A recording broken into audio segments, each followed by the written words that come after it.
Hi Libra, here's a general look at your solar chart for September 2013. Now, after this quite progressive sort of phase, the energies as far as the Sun and Mercury are concerned are pulling inwards and making you a little bit more introspective, meaning that you could be beavering away on this or that behind the scenes, and perhaps for some of you harking back to the past a little bit, feeling a little bit more sensitive or nostalgic. The Sun actually is in a karmic house, so is Mercury, and so there could be loose ends to tie up maybe, or you taking stock of things a little bit, but on another level you can do an awful lot behind the scenes, or from behind the scenes, like pulling strings, being more supportive to others. The thing is with the Sun and Mercury here is that you need to give more time to nurturing activities for yourself, because you're likely to get pulled into more supportive, service orientated roles with others. So this is when you need to be more boundaried. This is when you need to watch your back a bit more, be more self-protective during this time, up until the 23rd with the Sun and the 29th with Mercury.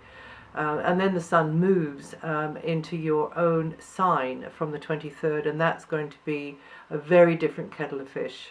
A very much more powerful time with the Sun in your sign is a good time then, now and then, for taking stock, looking back over the past year and seeing how well you've danced the dance of life, and maybe how well life has treated you, although that might be a bit judgmental because it is what it is. But in general, the way should be clearer for you from when the Sun goes into your sign to improve things for yourself personally, also with health, and to be more self-centered, doing whatever you most want to be doing, with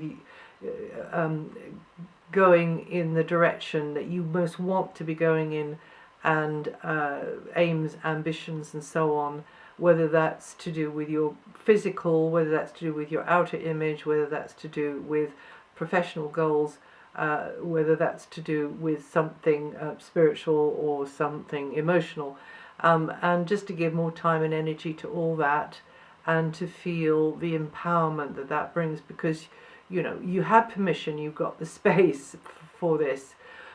The position of Mars is actually still in a very forward moving area, and that means that you may be mixing and mingling with others with whom you feel a rapport.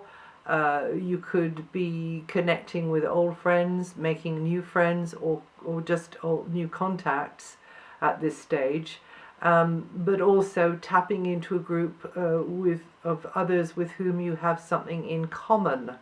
You know the jargon, you know the ropes, or you're learning it anyway because you are enrolling in their club. That's a sort of, metaphorically speaking.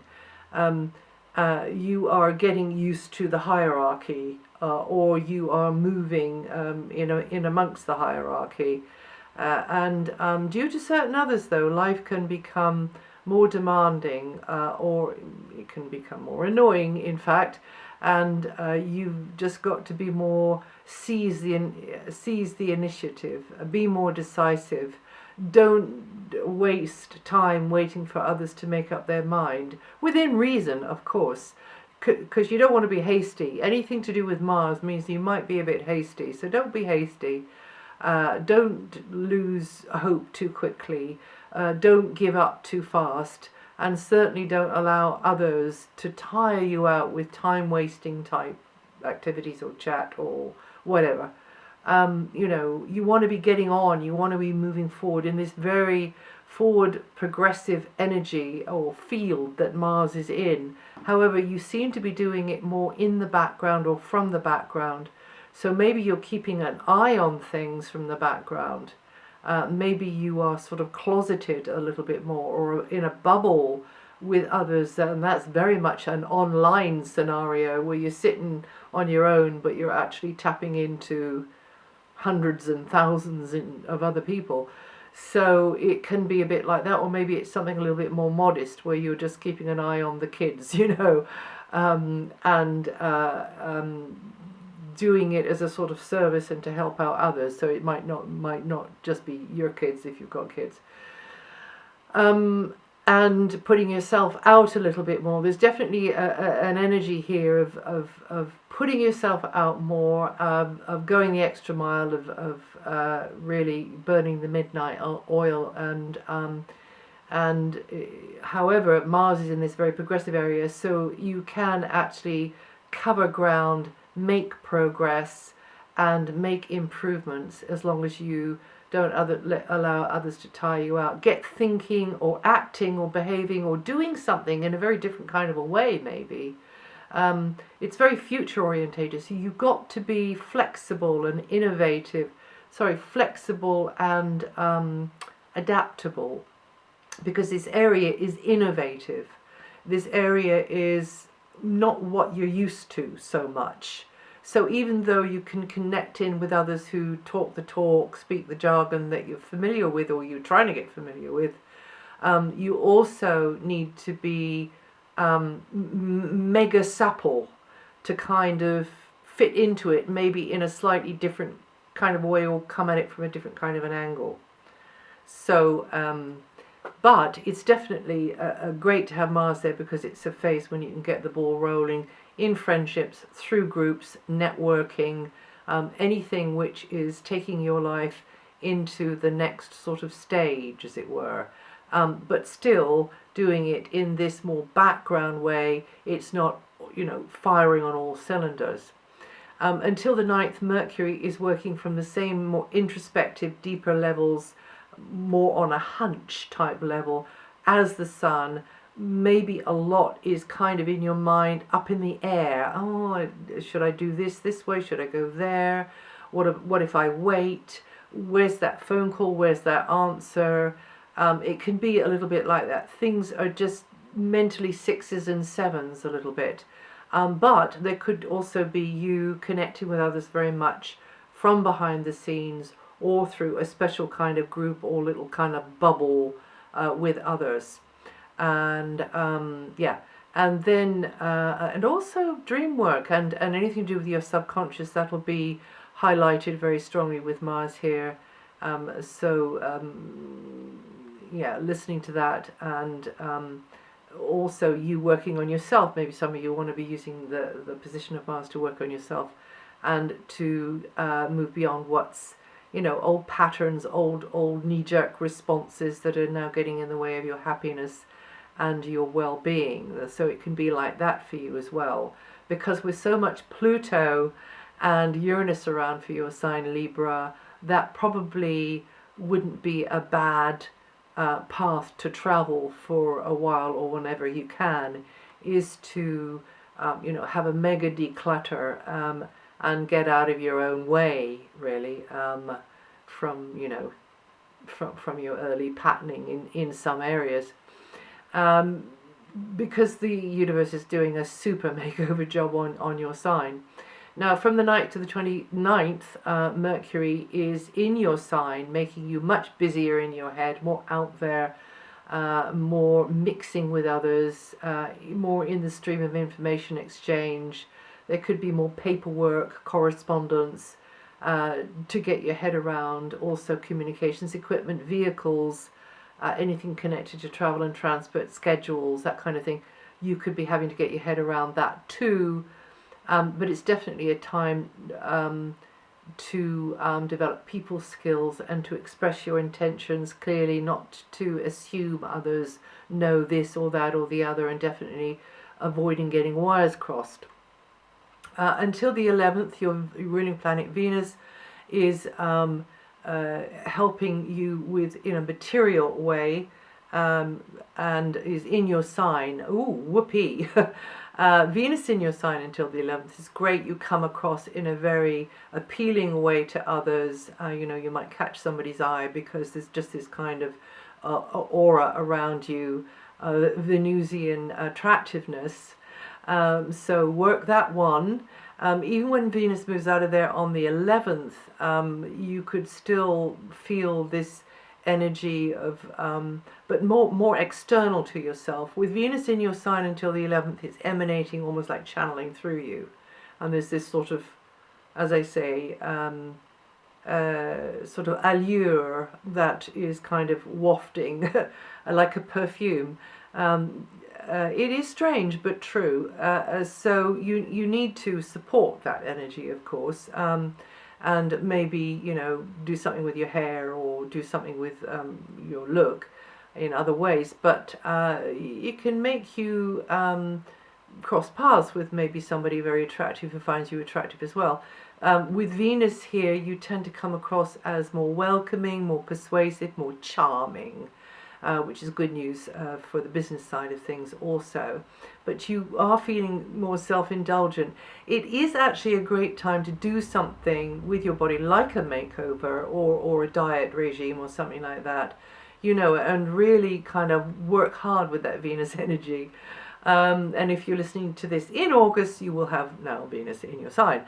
And then from the 11th, Venus is in an area which is about money, property, possessions, more outward things, but it's still very good. And it means in this position, Venus works really well, actually. And so you will help to ease things materially, at least ease things materially. Somebody there to give you a helping hand in some way, or to put their contribution in. Or there could be goodies in the pipeline coming your way as well if you're negotiating for any kind of funding or work, any kind of buying, selling type situation. You could do quite well if you know how to manifest, because of course this is just the weather that's blowing in your direction, but you definitely need to know how to navigate that weather and to ride that wave in the way that's most beneficial to you. So this is a good time for getting your hands on stuff, preserving stuff, repairing stuff, maintaining stuff too. And physically, if you've been out of balance, and this Venus transit can, in fact, the whole of the month, the Venus transit can help you find a kind of harmony and equilibrium, be more in yourself, aligned with yourself. And if you use that Venus energy well, then others are going to be valuing your company and your approach and your look more, I would say. Particularly in the first part of the month, that one there. Watch out though for the time around the 18th to the 19th when relationships could be a bit heavier going. You feel more pressure on you there, or it's more challenging emotionally, or it could be challenging financially there as well, whether that's in personal close relationships or in business type relationships. And it may mean that you've got to be on your best behavior for some reason. So scheduling something that's not going to be too demanding on those couple of days might be a good idea, and you can just be more in yourself, not expecting too much from others on those couple of days there. Jupiter began a new cycle in the back end of June, so this Jupiter transit is in your career area. Now that's very good news. That can be opening new doors for you, but sometimes you'll be spoilt for choice. Sometimes there might be too much coming at you, so don't expand too far too fast. Remember, Jupiter is the energy of expansion and a potential abundance, so don't go too far too fast with that one, and don't overlook important details. Try and think it through, think ahead. But there are likely to be more doors opening to you with this transit of Jupiter in your career sector. And also, if it's not so much about career, it can be about general life direction as well. And you being able to identify more with what's being offered to you, what's on offer, and also the direction that you're moving in and what you're doing for a living. And you Librans born the 6th to the 12th of October, or with 13 to 19 degrees Libra rising, going to feel this energy the most this month. Saturn moved out of your sign on the 6th of October 2012 and is now in a more materialistic type area, meaning that you haven't got the limitations on you anymore. I think you've got to be more organized and sensible about your incomings and outgoings financially, the budget, any property that you own or you hope to own, and also all sorts of goods and other types of possessions. And really you need to get managing things in these sorts of very materialistic areas more sensibly, and also looking after the physical in a more perhaps disciplined kind of a way. But gradually this side of life will start to take shape if you put your best foot forward and if you don't give up, because nothing happens quickly with Saturn, and Saturn comes out of there in 2015. And you Librans born between the 29th of September and the 4th of October, with 6 to 11 degrees rising, going to feel this energy the most this month. You've still got the wonderful connection between Saturn, Neptune and Jupiter, all in water signs, meaning that you get help from them in the way of new doors opening, as I've just said. But also you should be thinking bigger about where you want to go from here in life, and don't undersell yourself, but also don't be too know-it-all about things. You know, be willing to be humble and learn as well. And on that somber note, that's it for September. If you know your rising sign or your moon sign, listen to the forecast for those. They might give you some new information on what I've said here. And also, if you want to know what the outer planets are doing, which part of your sign they're affecting the other outer planets, have a look at that on my website. That's updated every month. And I'll see you the next time.